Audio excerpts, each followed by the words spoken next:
Hello, Fraction Camp friends. And let's see, today I'm going to talk about fraction routines. One of the things we want to do is to develop routines so that kids can repeat those actions many times to develop fluency in how they think about and calculate in using fractions. So in your kit, you got these little pill boxes, and you can take the pill boxes and you can tape them together back to back like this using Scotch tape, and you can create what I'll call a fraction shaker that looks like this. The fraction shaker, you're going to put one line of a single color and another line of another color. That's why you have two different colors in your kits. And you'll create a fraction shaker that looks like this. And how you use this to create a fraction routine is you do something like this. Have the kids work together in pairs or in a small group, and each of them will shake their fraction shakers, and then you want them to shake something like this. And now what you can do is create fractions out of those.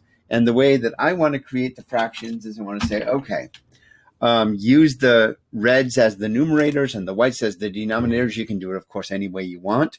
And then write underneath them what those fractions are. So you can see that I have 7 fractions here, and they look like this.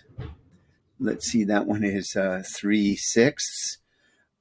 This one is, and this one is 4/1. And this one is 5/1. Okay, once they do that, so, you can do a lot of different variations here, and you can ask them, okay, I'm going to perhaps ask some questions here. So the questions that I might ask are, how many of the fractions are equal to 1? And so, for example, you might say, put a blue star next to all the fractions that are equal to 1. And of course, I would like them to recognize that these are the 2 fractions that are equal to 1. Anytime you ask questions of students, so teachers that are very experienced in questioning, and I know many of you are, so you might even share with us some of the routines or some of the questions that you have. But for those of you that are less experienced at questioning students, maybe you're a beginning teacher, or maybe you just haven't ever used this kind of strategy before, I find it's very helpful to have a list of phrases that you're going to use to extend student thinking. So here are my suggestions for just ways to start. Okay, so if the first question I ask is, how many of these fractions are equal to 1? Then I don't want them to just choose them. I then want them to answer this question, how do you know that? Or could you prove that? Or simply tell me more, please. Or what is your reasoning? Any one of those kind of questions that is designed to extend student thinking does 2 things. The first thing, and one probably I think the most important thing, is it forces or it asks. So I want to ask students to think more. That's what I want. I want students to think more. That's going to be a challenge for some students because up until this point in their career, they may have always been asked to give the right answer, but rarely been asked to give their reasoning. And so I want students to think more. And I want them to realize that I want to value their reasoning as much as or more than the answer. So I want my students to know through my actions and my words that what I'm really looking for is their reasoning rather than their correct answers. The truth is I do want their correct answers, but what I really want is their reasoning. Okay, so the way that you do that is by having kind of like a routine for yourself where you ask these questions. Now, if students are in a small group, you might put these on a card and put them as part of the instructions for the activity, and then have one of the partners ask the other partner, how do you know that? Or could you prove that? Or how could you convince someone? Or how did you think about this? All of these for extending answers. These are what I'm going to call teacher talk moves that I would like you to transfer to students. So you know that you're very successful with this when your students are asking each other things like, could you prove that? How did you think about that? In other words, when they start to use your wording to extend others' thinking. So remember, my suggestion is you have a bunch of questions that are related to the fraction shaker. Then you learn, or you have a routine for asking using teacher talk moves or teacher phrases that will extend student thinking. Okay, so I'm going to now go through this a little bit more in a little bit more detail. And so what do I want students to do here? Okay, so the first thing I did was, I found 2 of my shakers, I noticed, that were equal to 1. So underneath each of these, I'm just going to write 1. Okay, and then I might ask something like, could you write a rule that would help me recognize anytime a fraction is equal to 1? Could you write that rule? And if you're a 5th grade teacher, you might say something like, write a rule that a 3rd grader would understand. Okay? Now, the next question you might ask is, how many of these fractions are greater than 1? You might want to put a red star next to those. So I'm going to put a red star here and a red star here, and that's it. So I have 2 of them that are greater than 1. You might even ask something like, how many of these fractions could be reduced to a whole number? Put a green star next to those. It just so happens that those 2 are also reducible to a whole number. So underneath them, I'm going to write the whole number that they are. So that's 4 and that's 5. Okay, next question you might ask is, how many of these fractions could be reduced to a simpler fraction? Or hold on, let me take a step back here. How many of these fractions are less than 1? Put a black star next to those. So now what I've done as a student or as a teacher is I've asked students to notice things about these fractions that are not necessarily related to our end result. Well, they are related, but they're stepping stones to the end result, which is, could you find the sum? Could you find the sum of all these fractions?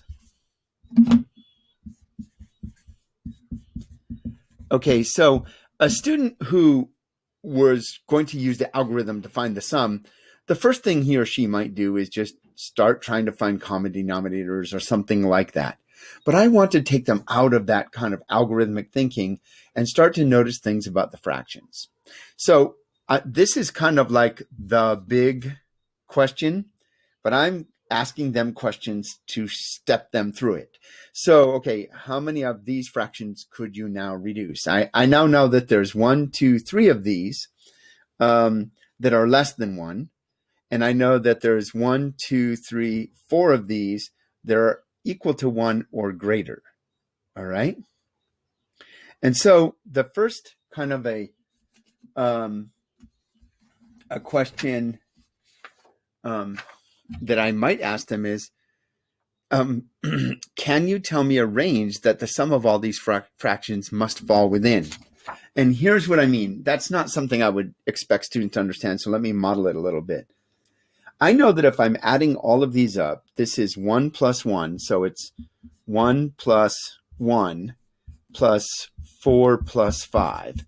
So I know that that's a simple addition for me, and that's equal to 11. So I would say my first note to self, NTS, by the way, stands for note to self. My first note to self is the sum is greater than 11. So I know whatever the answer is, it's got to be bigger than 11. Okay, that's first step. Now, my next question might be, okay, what could I reduce here? This one becomes 1/2. And I don't think I can reduce those 2, so I'm going to put 4/5 there and 2/5 there.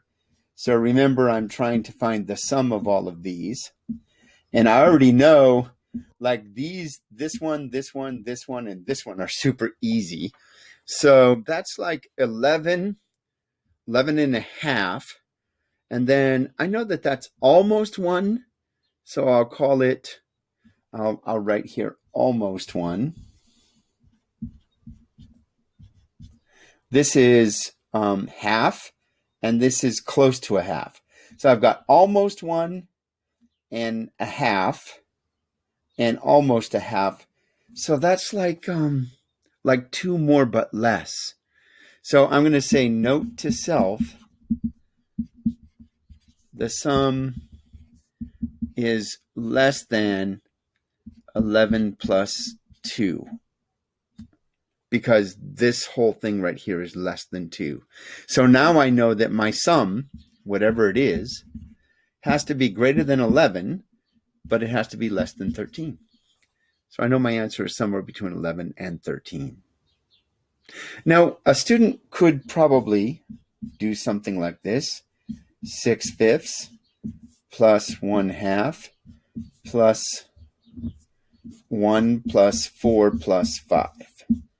Okay, so now we're down to, if we want to find the actual answer, we would have to, first of all, turn this into a proper fraction, maybe. Or mixed number is what I mean. So 1 plus 1 and 1/5 plus 1/2 plus 1 plus 4 plus 5. And now look at that. What do I have?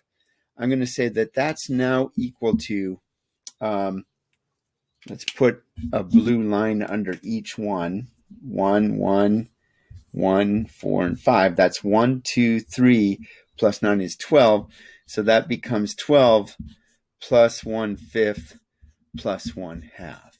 And now it comes down to, if you want to find the actual answer, you're going to have to find the common denominator.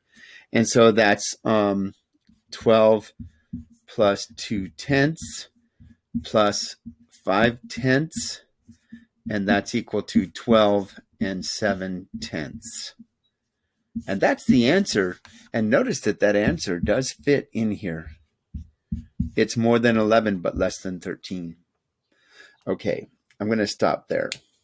Now, I used a lot of math skills there, or fraction skills. But what I want you to notice is how much fraction thinking could go into a single shake of the fraction shaker. Of course, I don't expect students to be that sophisticated like in their first shake. So what you're going to want to do is, maybe your first routine will be find all the ones that are equal to 1, and it could be 0. Next routine might be find all of those that are greater than 1, or maybe find all those that are whole numbers, including 1. And then the next one might be find all those that are less than 1. Find all those that you can add easily. That means they have the same denominator.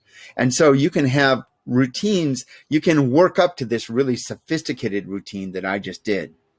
So what I'm going to kind of close this out now, because we've gone a little long, but there's pretty sophisticated ideas here. So I want to close out by saying, remember, routines are things that you do repeatedly. You don't expect them to do super in-depth thinking at the beginning. Your first routine might be something as simple as, could you find all of the fractions in that shaker box that are greater than 1? Or could you find all of the fractions that are equal to a whole number, including 1? Then, after that, you could ask them, find all of those that are less than 1. Find all the fractions that are easily reduced.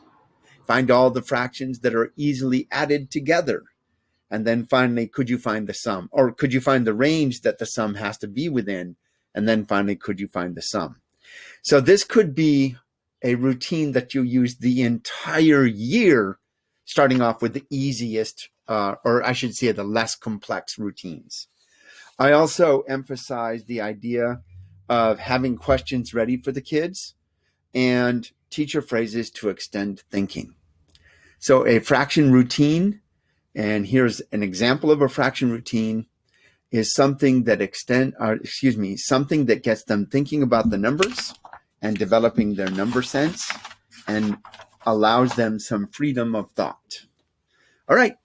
Thank you very much.